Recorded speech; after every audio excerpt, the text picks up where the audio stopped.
আসসালামু আলাইকুম রহমতুল্লাহ। আশা করি তোমরা সকলে ভালো আছো।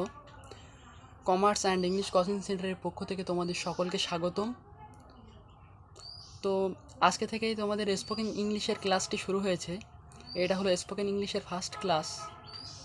তো তোমরা ভিডিও থাম্বনেল দেখেই বুঝতে পেরেছো যে আজকে কিসের ক্লাস, যে am to, is to, are to, was to, were to, have to, has to, had to এগুলো কীভাবে ব্যবহার করব দৈনন্দিন জীবনে, এবং এই এই মডাল ভার্বগুলো দিয়ে আমরা কিভাবে একটি সেন্টেন্স তৈরি করব কিংবা বাক্য তৈরি করে আমরা কথা বলবো এবং তার অর্থটা কী হবে সে সম্পর্কে সুস্পষ্ট ধারণা নিয়ে আজকে আমি এই ক্লাসটি নিয়ে হাজির হয়েছি।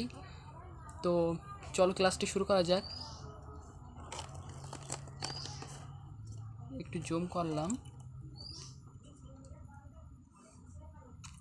তো আজকে স্পোকেন ইংলিশের ফার্স্ট ক্লাসে বলছি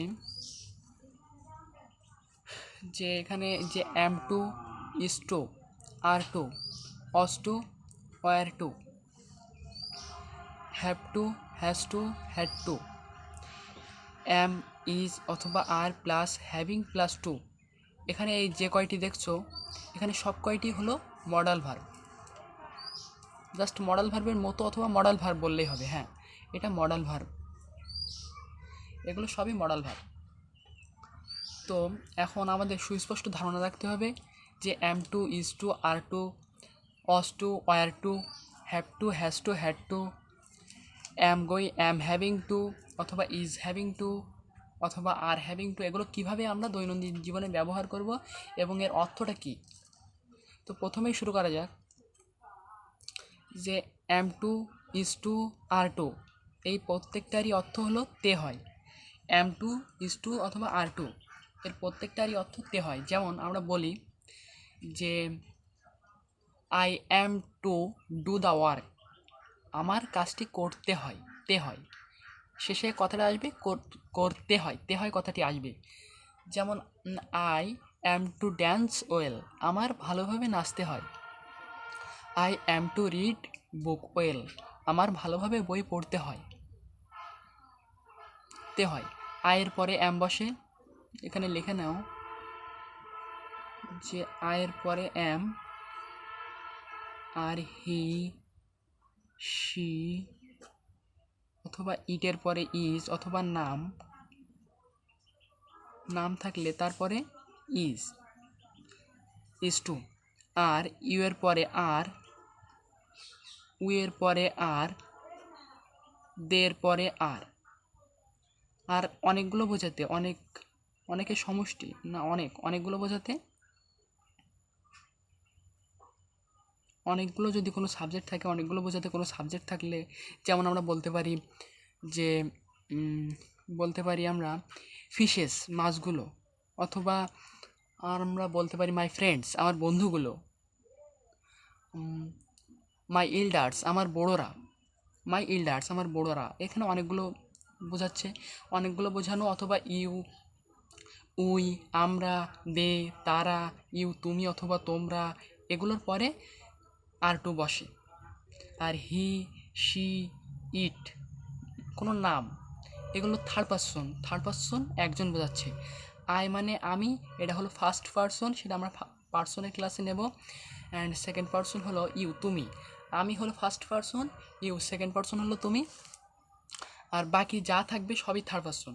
তো এখানে হি, শি, ইট এগুলো যেহেতু থার্ড পারসন, এখানে দেও থার্ড পারসন, তারা, কারণ সে তো আমিও না তুমিও না, সুতরাং বাকি সবই থার্ড পারসন। আর থার্ড পারসন যদি একজন বোঝায়, যেমন হি, শি, সে হলো একজন বা উনি, সে। হি বলতে এখানে পুরুষের ক্ষেত্রে হি ব্যবহার করা হয়, শি বলতে মহিলাদের ক্ষেত্রে ব্যবহার করা হয় সে।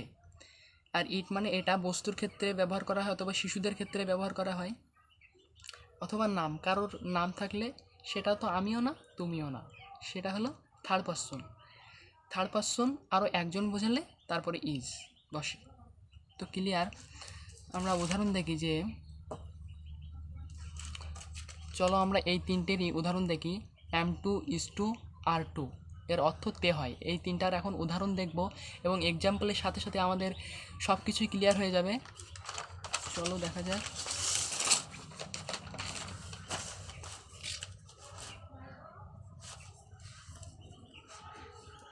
যেমন আমরা বলতে পারি, যেহেতু আয়ের পরে এম বসে,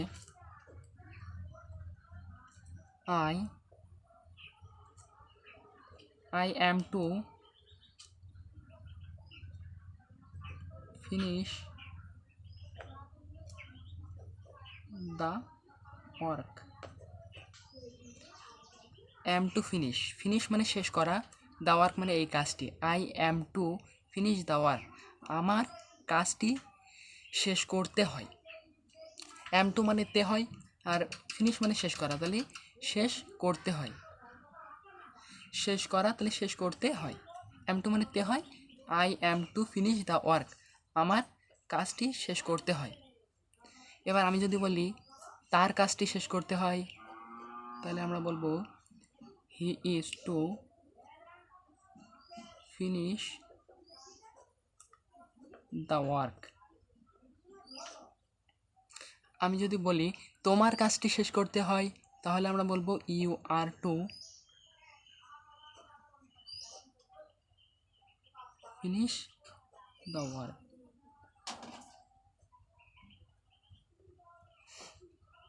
তো ইউ এর পরে আর, হির পরে ইজ, আয়ের পরে এম, এগুলো আমরা বুঝিয়েছি একটু আগেই। তো তে হয়, আমাদের এই কাজগুলো, এই কাজটি শেষ করতে হয়। তে হয় এর ক্ষেত্রে আমরা am to, is to, are to, যেমন আরও বলতে পারি যে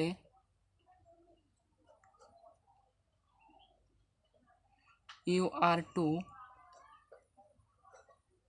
গো দেয়ার, তোমার সেখানে যেতে হয়। ইউ আর টু গো দেয়ার, তোমার সেখানে যেতে হয়। তোমার সেখানে যেতে হয়। তো ক্লিয়ার যে are to, is to, am to এর অর্থ তিনটারই অর্থ হলো তে হয়। আর ভার্ব অনুযায়ী হবে, যদি গো হয় তাহলে যেতে হয়, যদি সি হয় তাহলে দেখতে হয়, যদি শো হয় তাহলে দেখাতে হয়, যদি ড্যান্স হয় তাহলে নাচতে হয়, যদি সিং হয় তাহলে গাইতে হয়। এরকম মানে ভার্ব অনুযায়ী তার সাথে তে হয় হবে। যেমন গো মানে যাওয়া, আর টু গো মানে যেতে হয়। তো আশা করি তোমাদের এই বিষয়টি ক্লিয়ার হয়ে গেছে। এরপরে তো এরপরে আমাদের এরপরে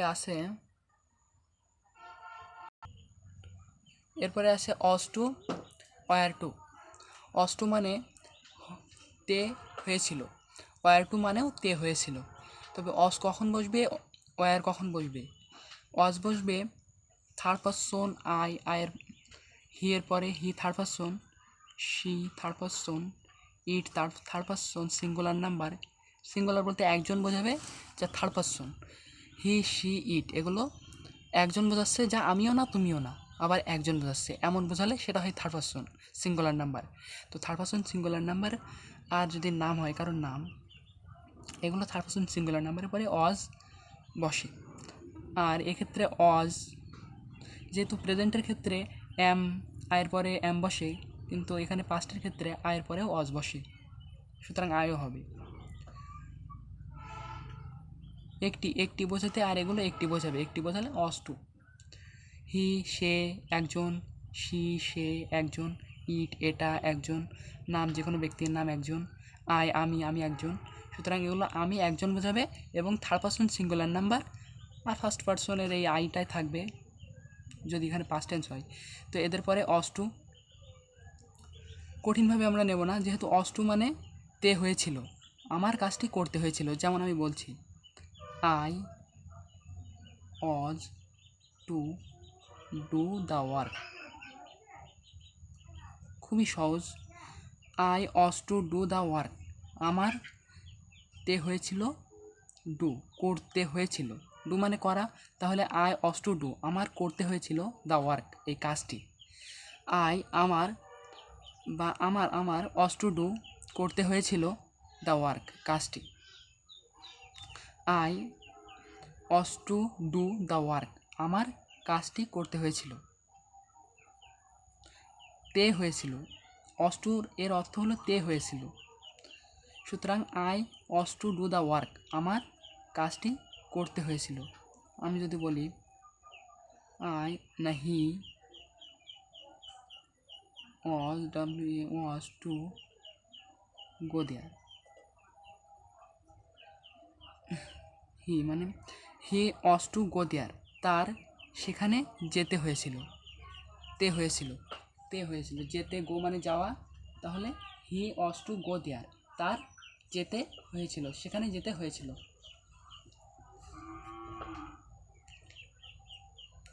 তো এখানে was to বলতে তে হয়েছিল, আর ওয়ার দেখি ওয়ার দিয়ে দেখি ইউ ওয়ার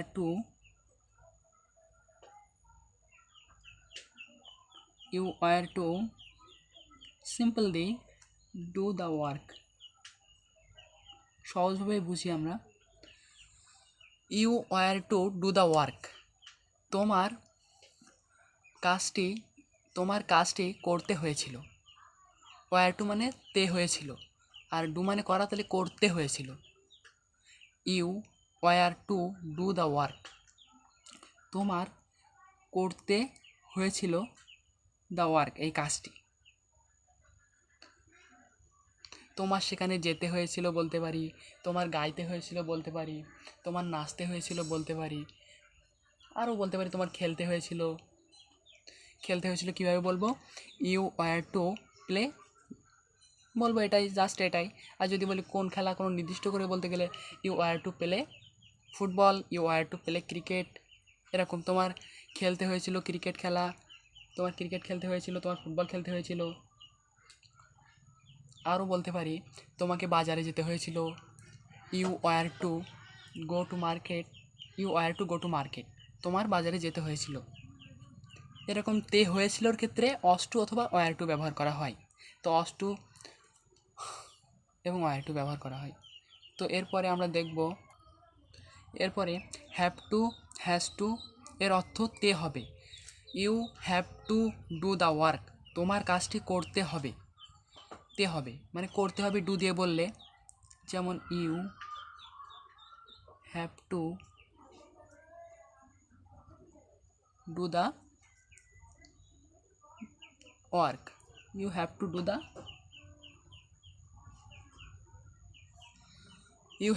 দ্য ওয়ার্ক, তোমার কাজটি করতে হবে। You have to do the work, have to মানে তে হবে, আর ডু মানে করা, তাহলে করতে হবে। হ্যাভ টু মানে তে হবে, আর ডু মানে করা, তাহলে করতে হবে।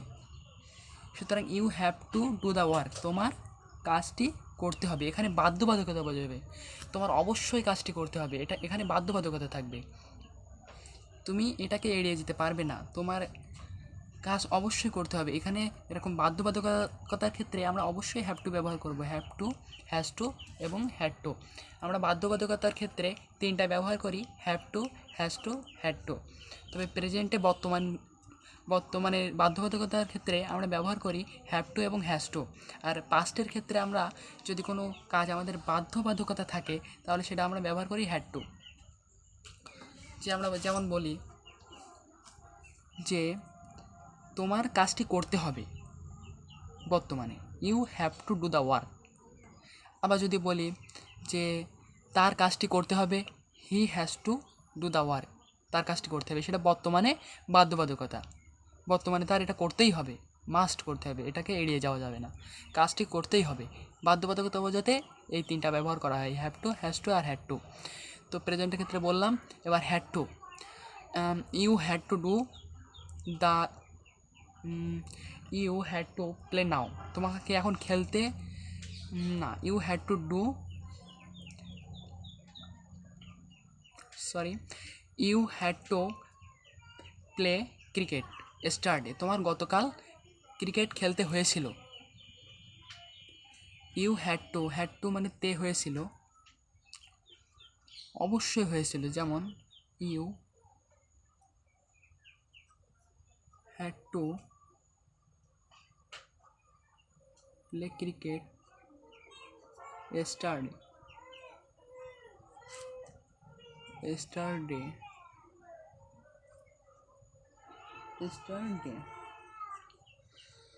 ইউ হ্যাড টু, তোমার হ্যাড টু মানে তে হয়েছিল, আর প্লে মানে খেলা, তাহলে খেলতে হয়েছিল, খেলতে হয়েছিল, খেলতে হয়েছিল। প্লে মানে খেলতে হয়েছিল। ইউ হ্যাড টু প্লে, তোমার খেলতে হয়েছিল ক্রিকেট, ক্রিকেট স্টার্টে গতকাল, অবশ্যই খেলতে হয়েছিল তোমার। এই হ্যাড টু হলো বাধ্যবাধকতা, কিন্তু এটা পাস্ট বোঝাবে, পাস্ট। এখানে পাস্ট বোঝাচ্ছে যে তোমার গতকাল, গতকাল স্টার্টে মানে গতকাল খেলতে হয়েছিল, গতকাল মানে অতীতে তোমার এটা মাস্ট করতে হয়েছিল। সেই অবশ্যই বা বাধ্যবাধকতার ক্ষেত্রে আমরা তোমার এই হ্যাড টু ব্যবহার করি, হ্যাভ টু, হ্যাজ টু এবং হ্যাড টুই ব্যবহার করি। তবে অতীতের ক্ষেত্রে হ্যাড টু, আর বর্তমানের ক্ষেত্রে হ্যাভ টু অথবা হ্যাজ টু। তবে হ্যাজ টু এখানে বলে দিই যে হ্যাভ টু ব্যবহার করা হয় আই, ইউ আর অনেকগুলো বোঝাতে, অনেকগুলো। আর এই হ্যাজ টু ব্যবহার করা হয় third person singular, third person singular. তোমাদের আগেই বলে দিয়েছি যে থার্ড পারসন সিঙ্গুলার বলতে যা আমিও না তুমিও না, বাকি যা হবে একটি বোঝালে সেটাই হলো থার্ড পারসন সিঙ্গুলার। আমিও না তুমিও না, বাকি যাদেরই বোঝাক না কেন তারা একটি যদি হয় তাহলে সেটা হলো থার্ড পারসন সিঙ্গুলার নাম্বার। তো এখানে থার্ড পারসন সিঙ্গুলার নাম্বার যদি হয়, যেমন হি, শি, ইট, কোনো নাম, এই কয়টা হলে এরপরে হ্যাজ টু বলবে। তুমি বলতে পারো she has to do the work, তার এই কাজটি করতে হবে। শি হ্যাজ টু প্লে নাও, তার এখন খেলতে হবে। আরও বলতে পারি হি has two sing a song, তার এখন গাইতে হবে। তো হ্যাভ টু, হ্যাজ টু এবং হ্যাড টু এটা এড়িয়ে যাওয়া যাবে না, এটা করতেই হবে। এমন কিছু বোঝাতে, বাধ্যবাধকতা বোঝাতে আমরা হ্যাভ টু, হ্যাজ টু আর হ্যাড টু ব্যবহার করি। আর এখানে আমরা যে দেখলাম am to, is to, are to তো তে হয় বা করতে হয়, খেলতে হয়, যেতে হয়, নাচতে হয়, গাইতে হয়। আর অস টু, ওয়্যার টু, তোমার গাইতে হয়েছিল, নাচতে হয়েছিল, খেলতে হয়েছিল, এইগুলো বলার ক্ষেত্রে। কিন্তু এটা কোনো বাধ্যবাধকতা না। এই am to, is to, are to, was to, were to এগুলো কোনো বাধ্যবাধকতার মধ্যে না। এগুলো তোমার একটা কর্তব্য হতে পারে অথবা রেগুলার দৈনন্দিন কাজের হতে পারে। রেগুলার দৈনন্দিন তুমি যা যা করো নিয়মিত, এতে তোমার কোনো বাধ্যবাধকতা নেই, কর্তব্য হতে পারে। এই দুইটা বোঝাবে, রেগুলার, রেগুলার বোঝাবে আর ডিউটি বোঝাবে, কর্তব্য বোঝাবে। কিন্তু এখানে am to, is to, are to, যেরকম I am to do the work, আমার কাজটি করতে হয়। I, he is to do the work, তার কাজটি করতে হয়। He, you are to do the work, তোমার কাজটি করতে হয়। যেমন বলি আই অস টু ডু দ্য ওয়ার্ক, আমার কাজটি করতে হয়েছিল। You were to do the work, তোমার কাজটি করতে হয়েছিল। এইগুলো কোনো করতে হয়েছিল কিন্তু আমার সেটা বাধ্যবাধকতা ছিল না, বা করতে হয় কিন্তু আমার সেটা বাধ্যবাধকতা না, এটা আমার কর্তব্য অথবা আমার নিয়মিত দৈনন্দিন কাজ, দৈনন্দিন যা আমি করি, যা আমার বাধ্যবাধকতা না, করতেও পারি নাও পারি, এমন বোঝাতে। কিন্তু বাধ্যবাধকতা বোঝাবে হ্যাভ টু, হ্যাজ টু এবং হ্যাড টু, এই তিনটা। তো আশা করি তোমাদের এগুলো ক্লিয়ার হয়েছে। এরপরে অ্যাম, ইজ অথবা আর, এরপরে হ্যাভিং প্লাস টু থাকলে তার অর্থ হয়ে যাবে তে হচ্ছে। যেমন আমার কাজটি করতে হচ্ছে, আমি বলবো I am having to do the work, I am having to do the work, আমার কাজটি করতে হচ্ছে, দ্য ওয়ার্ক, কাজটি। অ্যাম হ্যাভিং টু মানে তে হচ্ছে, ডু মানে করা, তাহলে করতে হচ্ছে। অ্যাম হ্যাভিং টু মানে তে হচ্ছে, অ্যাম হ্যাভিং টু অর্থ তে হচ্ছে, আর ডু মানে করা, তাহলে করতে হচ্ছে, করতে হচ্ছে। I am having to do the work, আমার কাজটি করতে হচ্ছে। আমরা বলতে পারি যে তোমার কাজটি করতে হচ্ছে, ইউ আর টু, সরি, তোমার কাজটি করতে হচ্ছে বর্তমানে চলছে, you are having to do the work, তোমার কাজটি করতে হচ্ছে, you are having to do the work, are having to অর্থ তে হচ্ছে আর ডু মানে করা, তাহলে তোমার করতে হচ্ছে দ্য ওয়ার্ক, এই কাজটি। আশা করি সম্পূর্ণ তোমরা বুঝতে পারছো, আস্তে আস্তে সব কিছুই বুঝতে পারছো এবং তোমাদের সব কিছু ক্লিয়ার হচ্ছে। ওপর থেকে যা যা বুঝিয়ে আসলাম সবই তোমরা বুঝতে পারছো। এবং যদি তোমরা প্রথমবার দেখে না বুঝতে পারো, তা পরবর্তীতে ভিডিওটি আবার একটু আবার দেখবে, ভিডিওটি তোমার ইউটিউবেই থাকবে, তোমরা আমার চ্যানেল থেকে এই ভিডিওটি আবার প্লে করে দেখবে, তাহলে তোমাদের সম্পূর্ণ ক্লিয়ার হয়ে যাবে। You are having to do the work, তোমার কাজটি করতে হচ্ছে। আমি যদি বলি তার কাজটি করতে হচ্ছে, he is having to do the work, তার কাজটি করতে হচ্ছে। He is having to do the work, তার কাজটি করতে হচ্ছে। তো আশা করি এ পর্যন্ত সকলেরই ক্লিয়ার হয়েছে। এবারে লাস্টে আমরা একটি ভার্ব দিয়ে সব কয়টি দেখব। তো আমরা একটি ভার্ব দিয়েই সব কয়টি স্ট্রাকচার এবার এখানেই দেখব। তো ভার্বটি আমরা দিই সিং, অর্থ গাওয়া।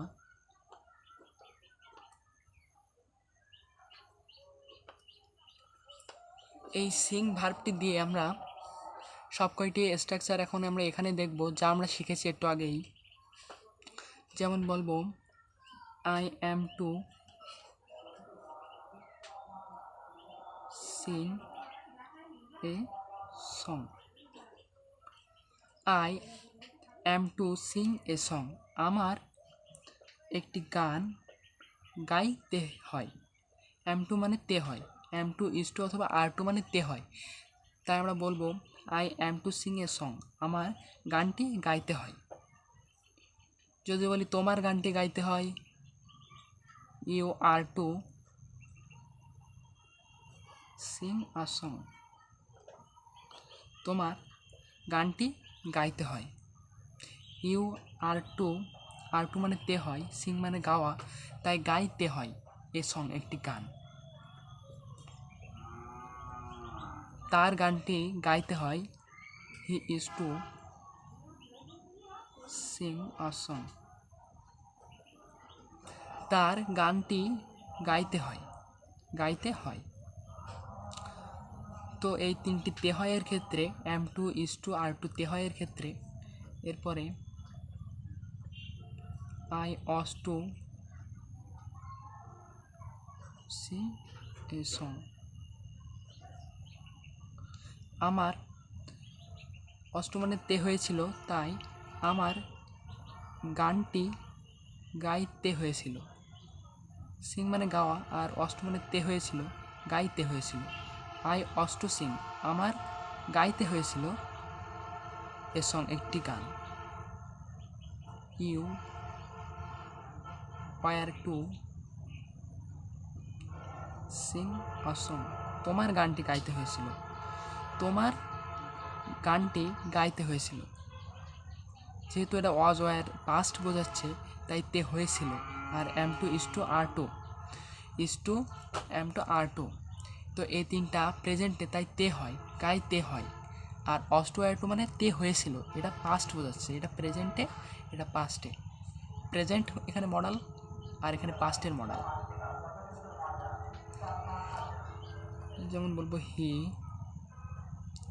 অস টু সিং এ সং, তার গানটি গাইতে হয়েছিল, তে হয়েছিল। অস টু ওয়ার টু মানে তে হয়েছিল, যা তোমাদের আগেই দেখিয়েছি। এরপরে আমরা আরেকটি শিখলাম, I have to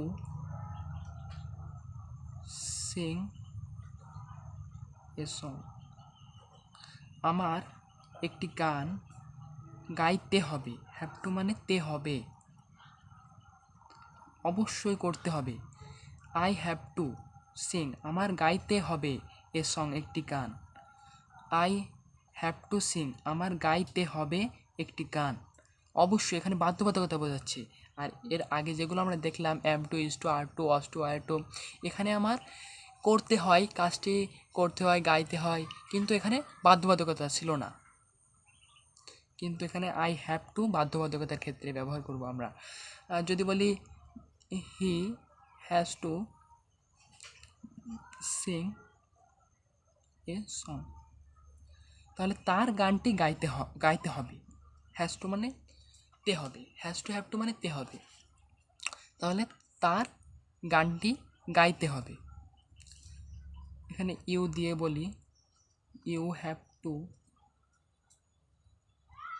sing a song, তোমার গানটি গাইতে হবে, গাইতে হবে। হ্যাভ টু মানে তে হবে, আর সিং মানে গাওয়া, তাই আমরা বলবো গাইতে হবে। তোমার গানটি গাইতে হবে, তোমার গানটি গাইতে হবে। You have to sing a song, তোমার গানটি গাইতে হবে। এখানে বাধ্যবাধকতা, অবশ্যই গাইতে হবে। তোমার জোর করছে, যে জোর করার ক্ষেত্রে, যেমন বাধ্যবাধকতা, কেউ যদি তোমার জোর করে কোনো কাজ করায় কিংবা তুমি করো, কোনো জোর করে যদি তুমি কোনো কাজ করো, সেক্ষেত্রে তোমার বাধ্যবাধকতার ক্ষেত্রে যে কাজটি করতেই হবে, সেক্ষেত্রে হ্যাভ টু, হ্যাজ টু অথবা হ্যাভ টু ব্যবহার করব। আর যদি সেটা অতীতে বলি, যে ইউ হ্যাড টু, তোমার কাজটি করতে হয়েছিল, you had to sing a song, তোমার গাইতে হয়েছিল একটি গান। You had to sing a song, তোমার গাইতে হয়েছিল একটি গান। হ্যাড টু মানে তে হয়েছিল, তবে সেটা কিন্তু বাধ্যবাধকতা বোঝাবে। অবশ্যই গাইতে হয়েছিল আমার না হলে আমার কোনো একটা কিছু খবর ছিল, আমার অবশ্যই এই জন্য আমার গাইতে হয়েছিল। এখানে হ্যাভ টু, হ্যাজ টু আর হ্যাড টু তিনটাই বাধ্যবাধকতা বোঝাচ্ছে। আর am to, is to, are to, was to, were to, এদের অর্থ হলো তে হয় বা করতে হয়, গাইতে হয়। আর ওয়াজ টু, ওয়্যার টু মানে তে হয়েছিল, তে হয়েছিল, পাস্ট বসে। আর have to, has to, had to, এটা মানে হ্যাভ টু, হ্যাজ টু মানে তে হবে, করতে হবে, গাইতে হবে। আর হ্যাড টু মানে তে হয়েছিল, করতে হয়েছিল, গাইতে হয়েছিল। তো আশা করি তোমরা সব কিছুই বুঝতে পারলে। আর have to, has to, had to, am to, is to, are to, was to, were to নিয়ে আর কোনো সমস্যা থাকবে না। আজকের ক্লাসটি থেকে তোমরা সম্পূর্ণ ধারণা পেয়েছো আমি আশা করি। তো তোমরা যদি এই ভিডিওগুলো ভালো লেগে থাকে, তাহলে অবশ্যই সাবস্ক্রাইব করবে এবং লাইক করবে এবং বন্ধুদের মাঝে শেয়ার করবে, যাতে তুমি যে ইংলিশের যে স্বাদটা পেয়েছো, সেই স্বাদটা যেন তোমার অন্যান্য বন্ধুরাও পেতে পারে। সেজন্য অবশ্যই তোমরা ভিডিওটি সকলের কাছে শেয়ার করবে। এবং এবং ইংলিশের যাবতীয়, ইংলিশের এসএসসি ইংলিশ, এইচএসসি ইংলিশ এবং বেসিক টু অ্যাডভান্স ইংলিশ এবং সব ধরনের ইংলিশের সাপোর্টের ক্ষেত্রে তোমরা এই চ্যানেলটিকে অবশ্যই সাবস্ক্রাইব করবে। এবং সাবস্ক্রাইব করলে আর তোমরা ভিডিওর নিচে কমেন্টে জানাবে যে তোমরা কোন কোন টপিক্সের উপরে ভিডিও চাও এবং কোন কোন টপিক্স তোমাদের বুঝতে অসুবিধা হয়। সেই টপিক্স সম্পর্কে আমাদেরকে জানালে আমি সেই টপিক্সের উপরই যত শীঘ্রই সম্ভব আমি সুন্দরভাবে তোমাদের ভিডিও বানাবো। তো আশা করি তোমরা বুঝতে পেরেছো সব কিছুই। আশা করি তোমরা সব কিছুই তাহলে বুঝতে পেরেছো। তো এই পর্যন্তই। আসসালামু আলাইকুম ওয়া রাহমাতুল্লাহ।